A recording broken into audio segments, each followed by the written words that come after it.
안녕하세요, 여러분. 오늘은 손흥민 선수와 미토마 선수에 대한 흥미로운 이야기로 여러분을 초대합니다. 손흥민 선수는 최근 프리미어리그에서 놀라운 경기력을 뽐내며 이번 시즌에 큰 주목을 받고 있습니다. 그의 활약, 팀의 성적, 그리고 현지에서의 반응을 자세히 살펴보겠습니다. 또한 손흥민 선수의 특별한 플레이 스타일과 최근 득점 기록에 대한 분석도 준비했습니다.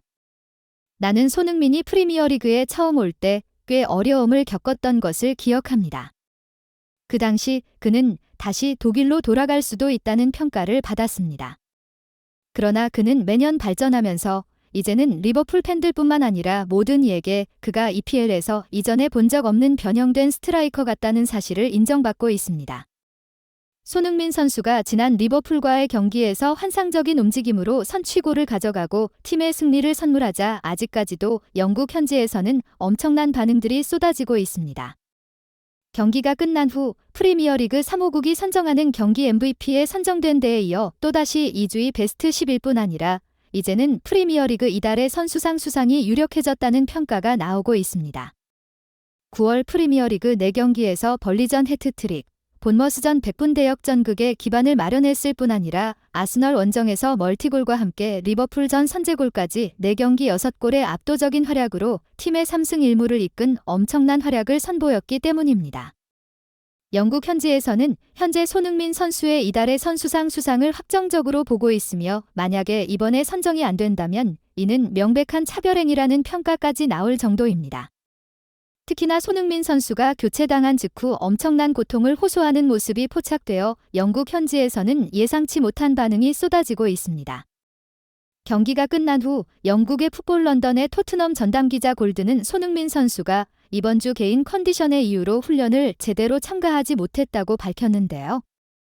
실제로 경기 직전까지 손흥민 선수는 컨디션 난조로 경기 참가가 불투명했지만 반드시 이겨야 하는 리버풀과의 경기에서 공격수 브레넌 존슨까지 부상으로 결장이 확정되자 부상을 참고 뛰겠다는 의지를 나타내며 경기에 출전한 것으로 전해졌습니다.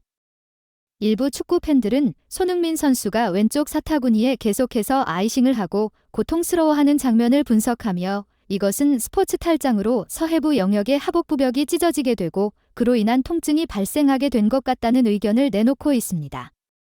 지난 시즌 탈장으로 고생했었다고 밝힌 손흥민 선수가 수술을 끝낸 후 약 3개월 만에 다시 그 부위에 통증을 느낀다는 것은 절대 좋은 신호라고 할 수 없는데요. 대부분의 전문가들은 재발이라기보다는 아직 수술 부위가 완치가 안 된 상황에 자나 나스널과 리버풀 2연전에서 오직 승리를 위해 몸을 던져 통증이 심해졌었다는 분석이 나오고 있습니다. 이에 다가오는 10월 A매치에서 손흥민 선수가 베트남 같은 나라와의 경기에서 제발 풀타임을 소화하지 않고 한국의 보물인 그의 체력 관리와 컨디션 관리에 힘써주기를 바란다는 의견이 나오고 있습니다.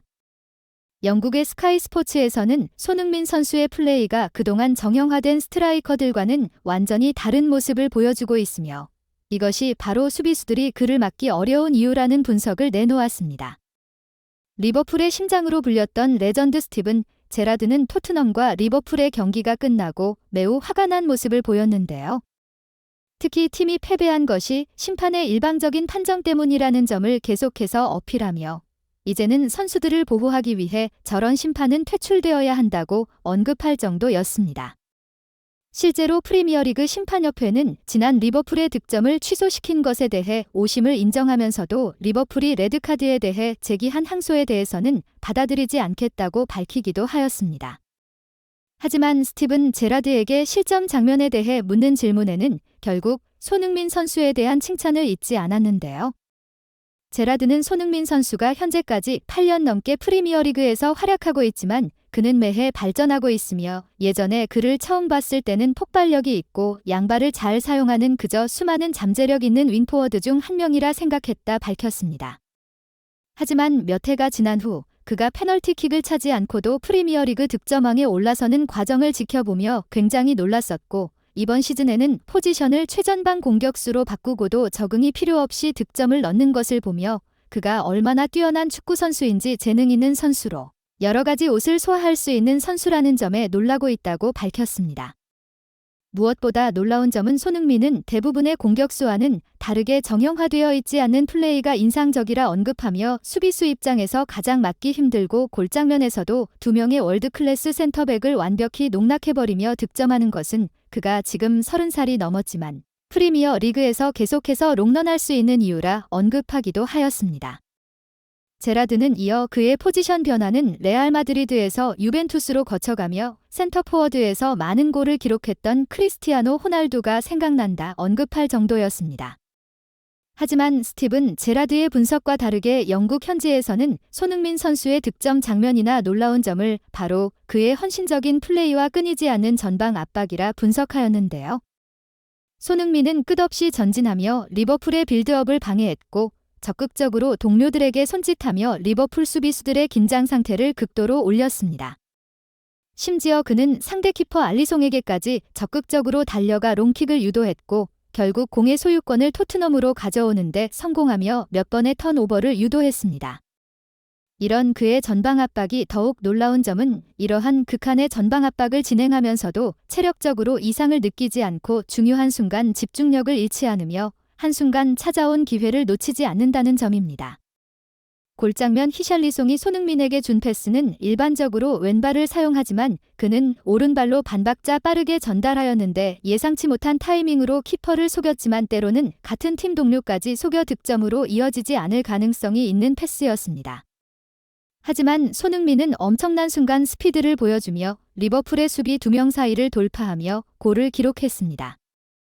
이것이 보기에는 쉬워 보일지 몰라도 패스의 타이밍과 수비의 위치 그리고 무엇보다 골의 궤적과 각도를 보아들 때 손흥민만이 완성할 수 있었던 슈팅으로 엄청난 기술이 유였던 장면입니다.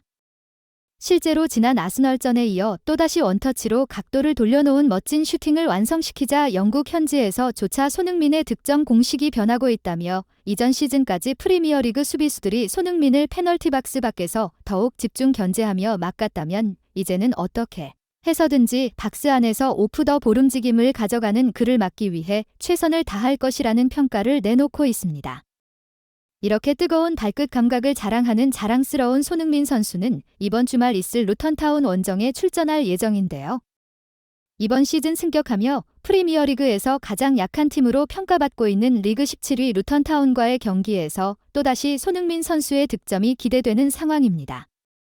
이후 손흥민 선수는 한국으로 날아와 A매치 10월 13일에 예정되어 있는 한국과 튀니지와의 경기 그리고 10월 17일에 예정되어 있는 한국과 베트남의 경기에 출전할 예정입니다. 이후 11월 16일과 11월 21일 중국과 있을 월드컵 2차 예선에 나선 이후 1월 아시안컵에 출전할 예정입니다. 오늘 게시판의 다음 소식은 맨유와 맨시티가 동시에 미토마를 노리고 있다. 스페인의 피차헤스는 5일 한국 시각 맨유와 맨시티가 1월 이적시장 미토마를 영입하기 위해 경쟁하고 있다고 보도했다. 2021년 8월 브라이턴으로 이적한 미토마는 한 시즌 임대를 거쳐 지난 시즌 잉글랜드 프리미어리그 DPL에 입성했다. 그는 첫 시즌 EPL에서 33경기에 출전해 7골 -5도움을 기록하며 정상급 미드필더로 인정받았다. 올 시즌에도 활약은 계속되고 있다. 미토마는 EPL 7경기에서 3골 -3도움을 기록 중이다. 미토마의 최고 강점은 폭발적인 스피드를 앞세운 드리블 능력이다. 미토마는 브라이턴과 2025년 6월까지 계약돼 있다. 현재 브라이턴과의 재계약 논의도 활발하다. 5년 재계약에 합의했다는 주장도 제기됐다. 제1리그 가와사키 프론탈레 출신인 그의 이적료는 400만 파운드, 약 65억 원에 불과했다. 현재 그의 가치는 5천만 파운드, 약 820억 원을 넘어섰다. 브라이턴이 미토마와 장기 계약에 성공할 경우 이적료는 천정부지로 솟는다. 미토마는 지난 여름 이적 시장에서 이미 이적설에 휩싸였다. 아스널, 첼시에 이어 맨시티가 등장했다. 펩 과르디올라 맨시티 감독은 프리시즌 일본 투어 중 미토마를 언급해 눈길을 끌었다. 그는 미토마가 EPL에 미친 영향력은 엄청났다. 그는 올바른 감독과 함께 올바른 장소에 있었고 그의 지난 시즌은 특별했다고 밝혔다. 맨유도 흔들리는 안토니와 제이든 산초를 대체할 자원이 필요하다. 영국 BBC의 축구 전문가 가스 크룩스는 최근 사실 미토마가 아직도 브라이턴에 있다는 것은 믿을 수 없다. 맨유에는 비슷한 유형의 제이든 산초와 안토니가 있지만 미토마가 갖춘 자질이나 능력을 본 적이 없다며 난 올드 트래포드가 어려운 무대이고 위험이 훨씬 더 높다는 점을 인정한다. 하지만 내가 보기에는 미토마는 맨유급 선수라고 강조해 눈길을 끌었다. 이렇게 저희 채널에서는 항상 최신 축구 경기 분석과 함께 여러분들에게 재미와 정보를 전달하려고 노력하고 있습니다. 아직 구독하지 않으셨다면 구독 버튼을 눌러주세요. 그리고 좋아요와 알림 설정도 잊지 마시고 다음 영상에서도 저희와 함께 해주세요. 감사합니다.